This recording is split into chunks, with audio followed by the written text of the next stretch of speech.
Thank you. So, fiction, facts, and artifacts. What I'm going to be talking about tonight is a bit of a tour of some of the lost highways of computer history, and some of the ways that we've thought about those in terms of science fiction in particular. And I've got a few bits and pieces from the back of my own cupboards for people that probably most of you will see most of these things, but just in case you're unfamiliar with them. So I've reached the point now, apparently, in my career where I can start talking about computing history. And when I started designing this talk, I was actually going to talk about the things that I remember and that mattered to me when I started that don't matter anymore. But I worked out that actually the stuff that the old guys when I started were talking about was probably more interesting and stranger and just fascinating. And I'm also combining that with a few examples from science fiction of the way that we fictionalized and thought about the future when we were writing about this technology long ago.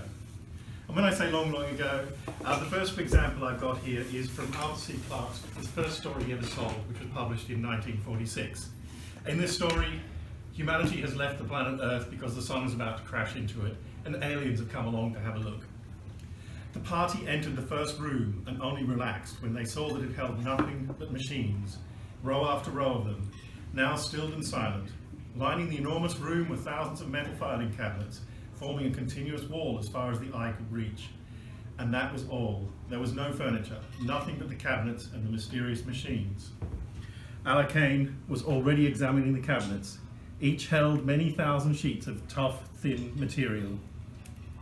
Yeah. Perforated with innumerable holes and slots. No living eye would ever again see the wonderful battery of almost human Hollerith analyzers. Now, Alakane is an alien, Hollerith is a human being, and we'll talk a bit more about him shortly. But by the time that I was a kid, by the time I was growing up, the idea of what computers looked like was a hell of a lot more like what we saw in Doctor Who at that point in time. When I got to university and was issued with something to actually draw flowcharts with, or maybe I had to buy it, then the idea that the construction of one of these systems that I was given as a model was essentially this, which I think still applies today. Input and output, memory, storage, and central processing units. So I'm going to shape my talk around those particular topics and give some interesting, to me at least, examples. If we go back to the beginning, I'm talking about input-output, then we have the things like this baby, the Manchester small-scale experimental machine, which ran its first program in 1948 and was programmed using switches and dials. However, we've soon moved on to using things like Hollerith cards. Mr. Hollerith was organized in the 1890 US Census, and the 1890 US Census had 80 questions on it, which meant that the right size for a card was 80 characters wide. And so even today, we still use that 80 character shape in some of the things we do. If you look at a deck like this, the old guys would always tell me about how terrifying it was, the idea that your cards might fall out of order or spill on the floor. So this angle down here is actually a rough way of putting your cards back into order if they do get out of order.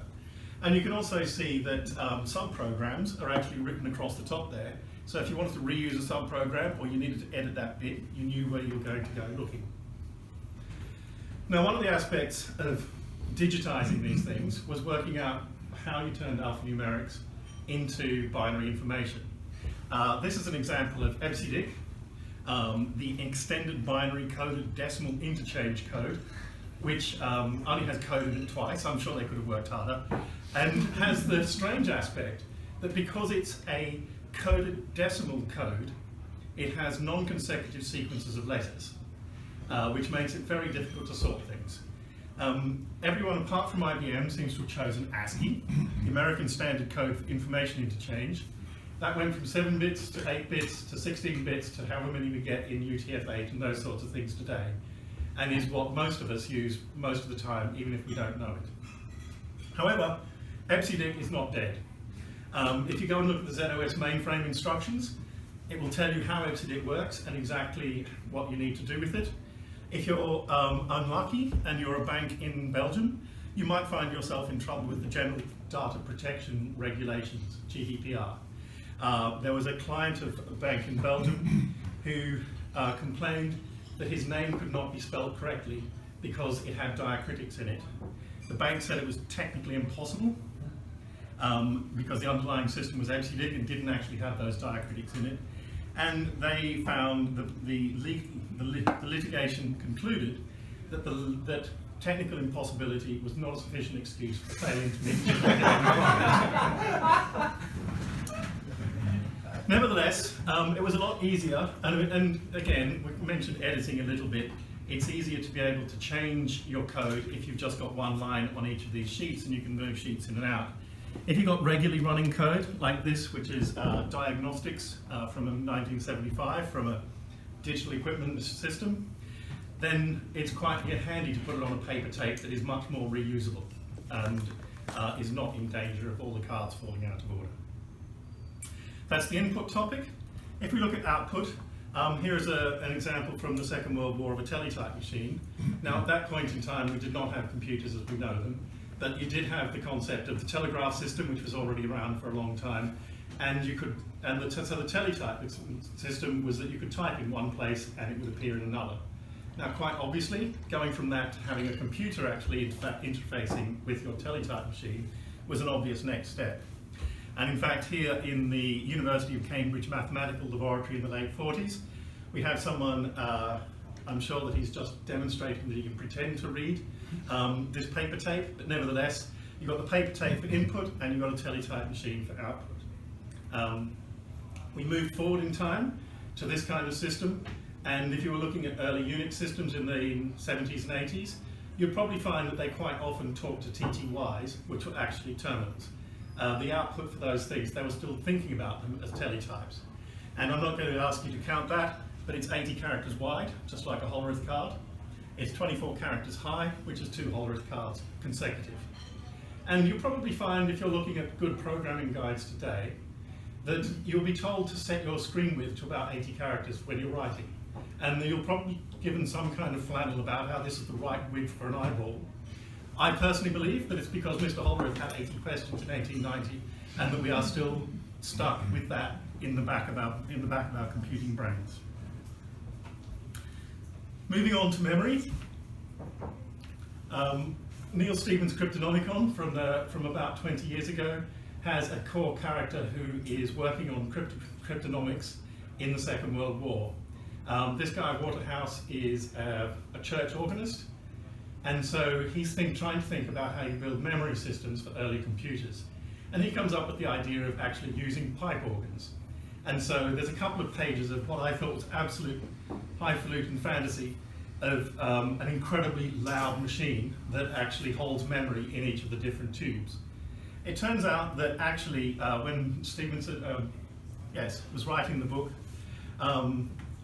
he had understood what mercury delay lines were. Now, these are just a fascinating piece of technology. You have your electronic signal coming in here. This actually turns into an audio signal here, and you have a tube of mercury. So the sound signal, the 1 or the 0, runs down the tube of mercury. And then at the other end, you can pick up the signal again. Sound through mercury is slower than your electronic signal, so you can do calculations. So it's a delay line. It's a mercury delay line. It's a sequential access memory because you can't take your bits out of order. And so this is an example, this is a picture from the Lyons Electronic Office, one of the Leo computers in the 1950s. That's the mercury delay line, and that's what the pieces are if you look at them broken out into parts. The Leo had 2 lengths of mercury, so you could either have a 19-bit tube or a 39-bit tube. Presumably that extra bit was something to do with checksums. As we moved forward, people came to the conclusion that mercury was pretty dangerous, and that also you could actually hold a lot more memory if you used magnets. And so this is a delay line from the 1960s, where the magnet twists the wire, 1 or a 0, and that twist runs down the wire in exactly the same way as a sound wave. And this is an amazingly high-tech, high-density, 30 centimeters, 1 foot on a side, and it holds 1,024 bits. Just a whole, no, that's a kilobit, so it's not even a kilobyte. And after that, I think memory got boring. So I'll talk about storage. Just a couple of slides on storage. These were backing stores that were plugged into the Leo 2 machine in the late 1950s. On the left, we have a Ferranti drum. And so that drum system, each sector of that drum held one tube of information, which we now know as 19 bits.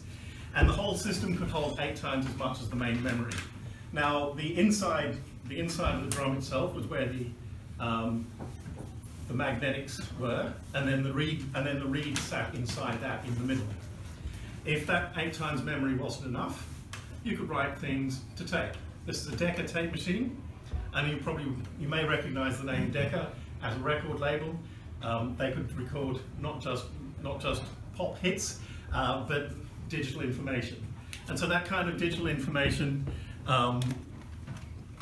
turned into the kinds of things that you would have found on cassettes when I was in high school, using this to actually to provide the not just the music, but the computer programs. And eventually those DAT tapes, the same kind of thing, were being used as large-scale backup devices into the 1990s and into the noughties.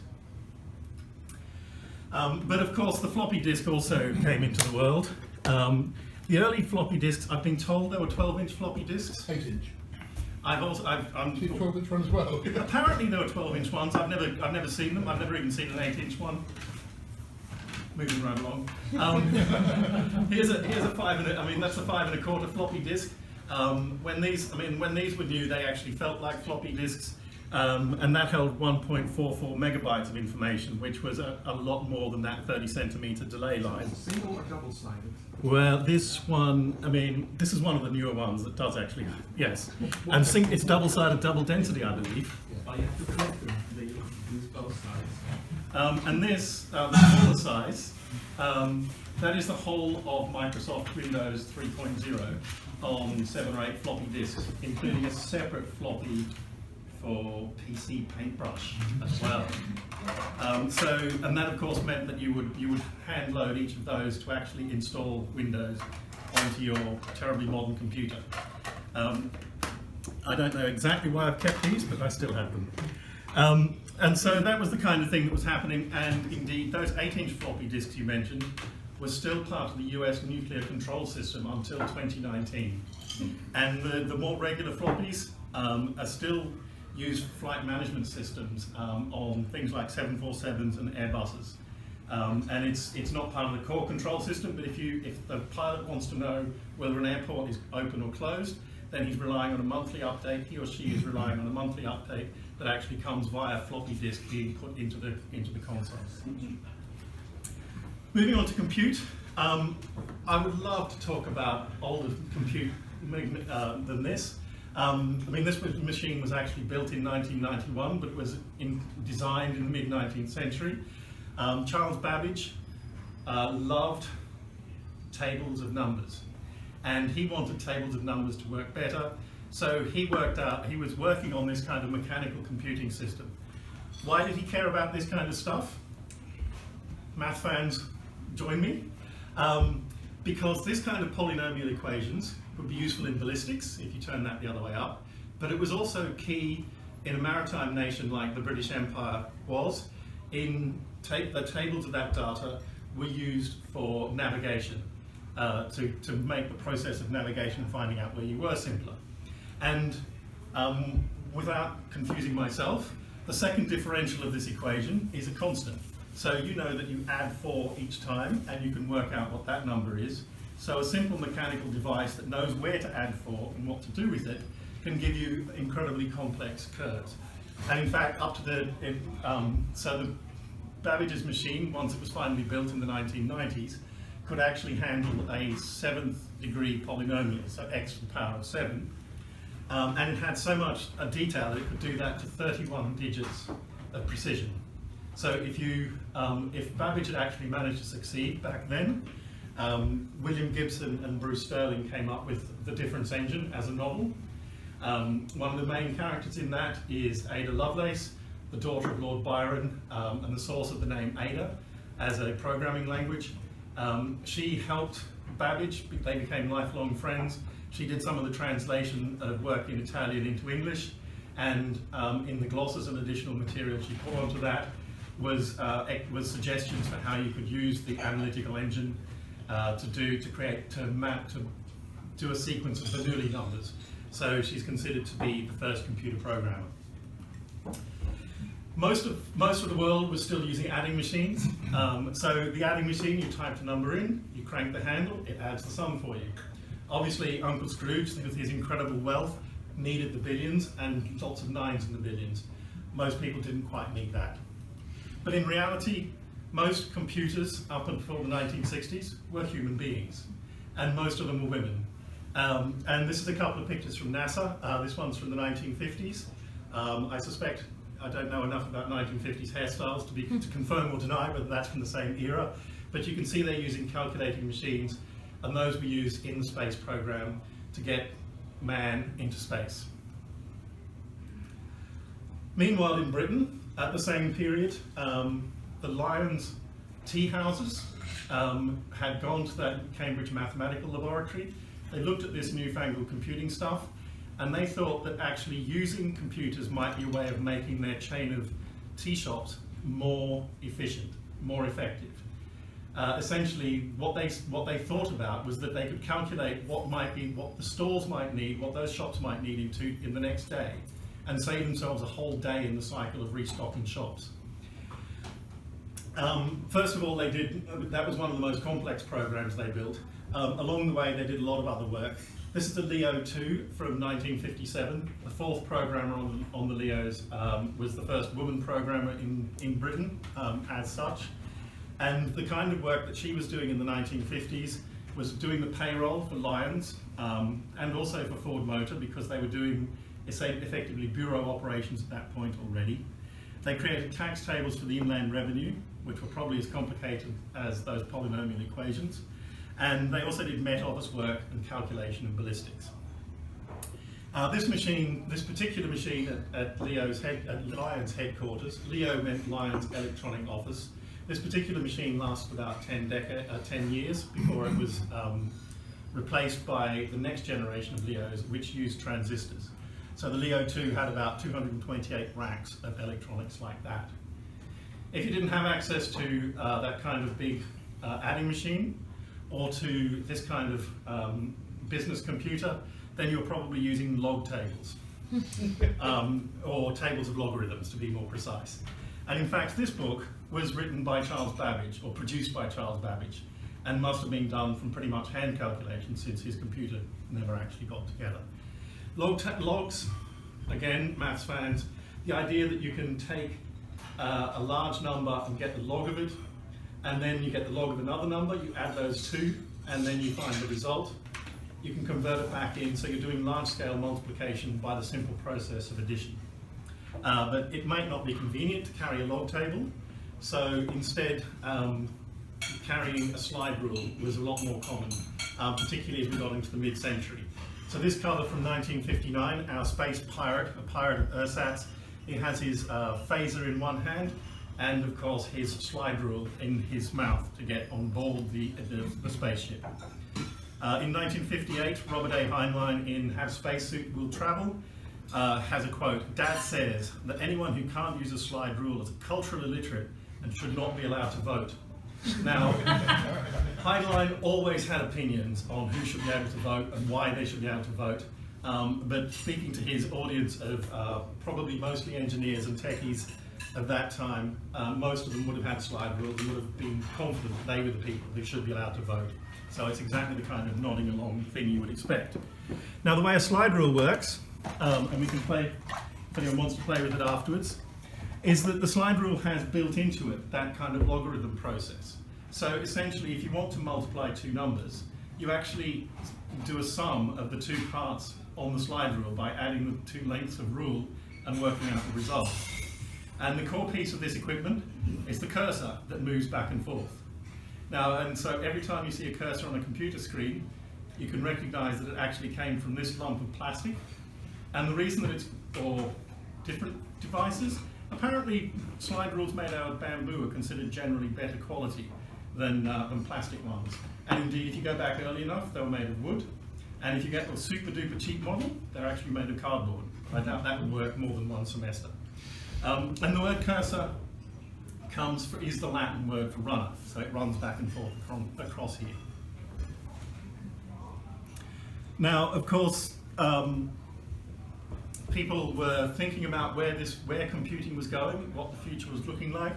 Isaac Asimov, in this 1958 story, has, if this goes on, a future world where people can only do sums, do any kind of mathematics with computers.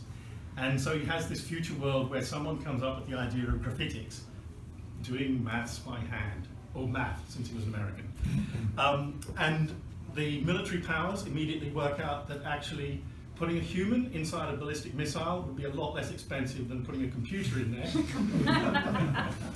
So I think he was making a very subtle comment about the mind of the military there as well. So I'd particularly like to thank the Leo Computer Society and the Centre for Computing History for the images that I got from them. I must thank Wikimedia for all the images I got from them, and the slides and the various sources are all issued there. But just to conclude things, to give you a post-credit sequence, it's worth thinking that all of these things that we thought couldn't happen, didn't happen, have been forgotten. Here's a story that was probably completely forgotten for most of the time since it was published in 1953. In this story, there is a scene where someone goes to an art robot on the street and asks it to create a painting for her. And she wants a painting that combines Miro and Goya. The machine complains that Miro and Goya are incompatible. She says, I'm not arguing with a robot. And she says, I want to create something that is a peaceful scene, perhaps rockets to the moon. Now, with generative AI today, we can do that, apparently. Whether it's good or not, up to you. But the idea that something that some of those science fiction is not predictive, but it occasionally turns up with things that turn into fact, and we like to talk about afterwards because it tells us how wonderfully exciting and prescient we have been. So if you have any questions, perhaps not too deep into the mathematics, but anything else on these topics, and there's also, I can also recommend for anyone who wants to learn more about the Leo, this book from actually 1994. So it's from before my career started, and it's talking about the stuff that happened 30 years before that. Fascinating history. But thank you.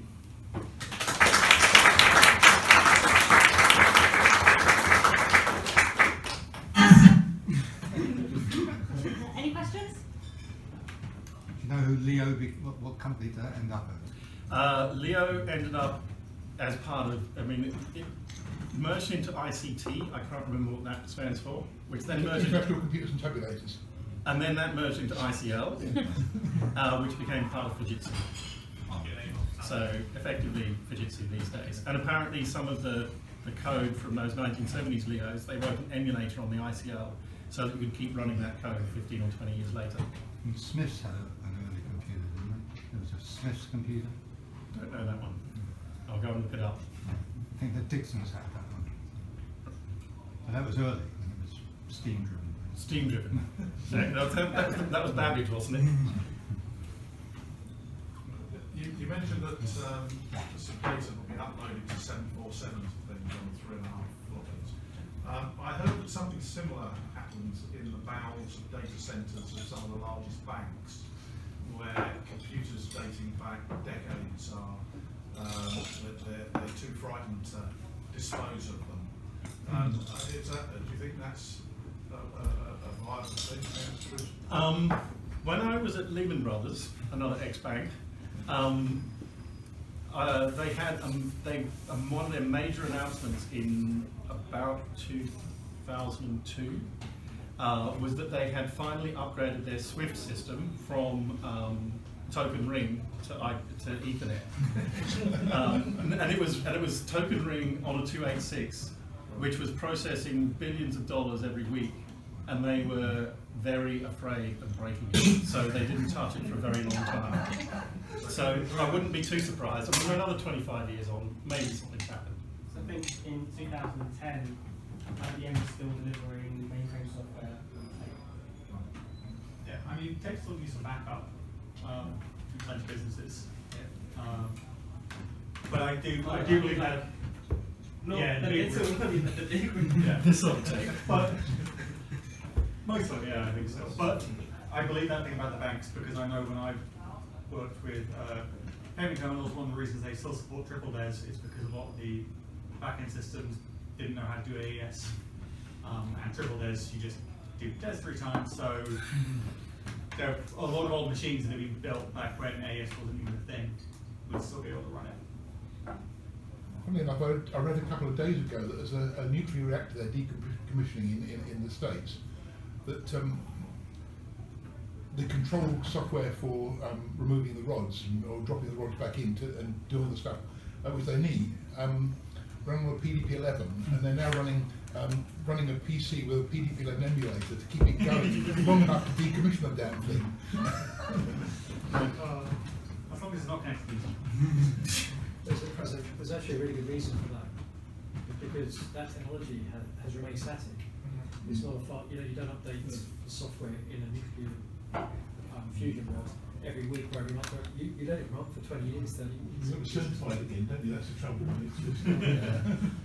but it's not like something that changes. Probably a stupid question, so give me an advance. So you mentioned about having character length, a width of 80 as being right standards. Yeah. So paths, at least in Windows, have a limit until you expand that limit. Do you know if that has any sort of precedent? Is that just the limit that was been in there for forever and ever? So the other distance beyond 80 is 132, which was the default width of the kind of printers that had lines on every line and sprockets on the edge. So it might be that. It might be something like that. Yeah, I can't remember. So the Windows, I think it was 255. That was simply the number that you could hold in a byte. The highest positive number, well, the highest unsigned number you could hold in a byte, because a lot of the early stuff they held the length of the string as one character, as one byte, and then the bytes after it. Gotcha, right, thank you.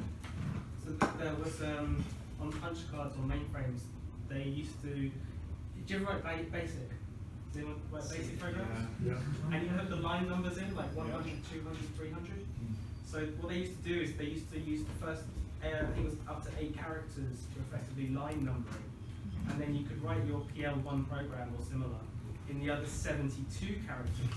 So if you ever see anything saying that 72 characters is the width of the programming language, that comes from the fact that often you'd have 72 characters for your code, and you have the other 8 characters putting the line numbers, and then if you needed to inject any monkey patching, you could use the numbers in the middle to add it in. But yeah, I remember with BASIC, you always went up in tens or in hundreds, so that you could put your line numbers in. Yeah, I did wonder when I first did it as a kid, like why it went up in tens, and then the first something went wrong, and I'm like, oh, I get it now. It used to be on some compilers had a renum function. That was really good. I don't think I had anything, or I didn't know about it.